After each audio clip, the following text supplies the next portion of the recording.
Recording in progress.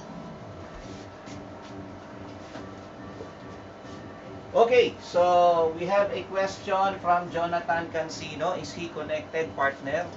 Pwede tayo makipag split screen sa kanya. Is he connected, Mr. Cancino? I hope he is connected. Is not connected, partner? Hindi siya konektado. Anyway, sige po. Konektado man po siya o hindi, okay lang. At ito'y makikita niya rin naman ang ating pagsagot. Dahil lahat po ito ay ina-upload natin sa ating YouTube channel. No? Pwede niyong balik-balikan po ang video coverage namin na ito. Okay? So let us answer this problem. This is about the DC motor. Okay. A 15 horsepower, 220 volts shunt motor has an efficiency of 87%. At full load, the resistance of the field is 440 ohms. What is the full load armature current? So, ano daw yung full load armature current? Okay? So, always remember, ang ating mga sinasagutan po dito, these are pass board questions. No? Mga pass board exam problem na po itong mga lumabas na ito. Kaya pwedeng maulit, no? At least may guide na po kayo. At totoo naman, may mga board exam questions talaga na paulit-ulit po lumalabas. Okay? Sige, so meron tayong shunt motor dito. Sketch lang po natin yung shunt motor natin. The shunt motor, okay, in the armature, there is a back EMF and the armature resistance, RA. Okay? And then we have here the, what we call the shunt field. There. So, we have the voltage here. Okay. Basically, this is our armature. Okay. Armature natin to, armature. There. That is our armature. So, we have here our line current. Okay. This is our line voltage, V sub L. Line voltage. Okay. So, or the supply voltage, no? So, we have here our armature current. Then, this is our field current. No? Yan po ang ating field current. Of course, that is flowing to our field resistance. No? Field resistance, RF. There. Okay, by Kirchhoff Current Law at this node. What is the Kirchhoff Current Law at this node? There. Okay. The input current is equal to the output current at this node. No? Yung kuryenteng pumasok, equal siya sa lalabas na kuryente. So, what will be our input current here? That will be our IL. Take a look here. I'll just put it here. Take a look here. So, our IL, that will be, okay, I'll just put it here. Okay, so IL, that will be equal to IA plus IF. That is our shunt field current here. So, I just call this as LAF. L-A-L-A-F. LAF. Okay, see? LAF. Okay, our given here is the power output. So, let us put here the power output of our motor. Again, if we have our armature, then it drives a certain load here, there. So, our power output is 15 horsepower. Then, our shunt motor. So, we have here 220 volts. We have an efficiency, okay? Efficiency is how much? 87%. And the resistance of the field is 440 ohms. What is the full load armature current? So this is the question. That is the full load armature current. Okay, so remember, we are given here the efficiency.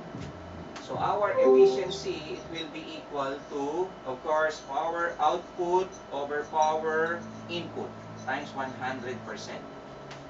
Basically, our power output here is our horsepower. You see, our horsepower multiplied by 746 so that we can have in watts here, no? The power output. The power input is the input voltage. Isn't it that the power is equal to VI, right? Basic formula of direct current circuits. So we have here our line voltage multiplied by the line current, which is our IL. IL. So that is times 100%. See? There. Now, let's take a look here. So, what is our IL? Again, that is IA plus IF. Okay. So, we can solve for IF here. So, what is our IF? By Ohm's law, so we have here our field voltage over our RF. So, that will be equal to what now? What is our field voltage? Isn't it? This is just a shunt motor. A shunt motor. So, whatever the voltage here is also the voltage here, is also the voltage here. Because they have just connected in parallel. Equal voltages, right? So, equal voltages lang yon. So, we have here 220 volts. Okay? Yun din ang voltahe natin dito. Then, we have our RF, which is 440. Okay? And, 0.5, right? Okay, so we have 0.5. There you are. Okay, so we can now solve this one. Our efficiency is 87%. I will just make it in a decimal form. Okay, 0.87. 0.87. And then that will be equal to, what is our horsepower here? Our horsepower is 15 horsepower. Okay. This is multiplied by 746 watts per horsepower. Of course, this will cancel out, right? That will cancel out. Okay, that is our power output. Okay. What about the power input? Our VL here, our VL is 220, and then multiplied by IL. What is again our IL, which is IA, isn't it? IA, and then plus IF. We already have the value, that is 0.5 ampere, 0.5. Okay, shift solve this one, or just simply manipulate this one as looking at our equation. We can manipulate easily this one. So, let us have this equation, no? Let us cross multiply here, and then the 0.87, let us put here, no? Let us just replace the position of this equation to 0.87, right? So, ganun lang. Okay? Papalitin mo lang ng pwesto. So, we have here 15 times 746 divided by 220. Again, then divided by 0.87 equals. Okay. So, and then we just have to transpose the 0.5. Okay, so minus 0.5. There you are. I have here 57.96. This is my answer. 57.96 amperes. And that will be letter B. Okay.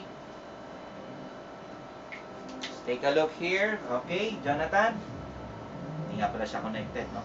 Okay. So, that will be my answer to Mr. Jonathan Cancino, no? So, actually, nagtanong na rin siya last time sa atin, ano? So, last time present siya, no? Sabi niya atin siya. So, anyway, so, ayan po ang aking kasagutan. Okay. So, maganda ito kung mga ginagawa po natin kasi karamihan po dito mga past board questions, ano po? Okay? Mga naibigay na po sa board exam at po pwedeng maulit po sa inyo pong board exam pong muli, no? Okay? May mga board exam questions po paulit-ulit lumalabas, no? May mga ganun po talaga.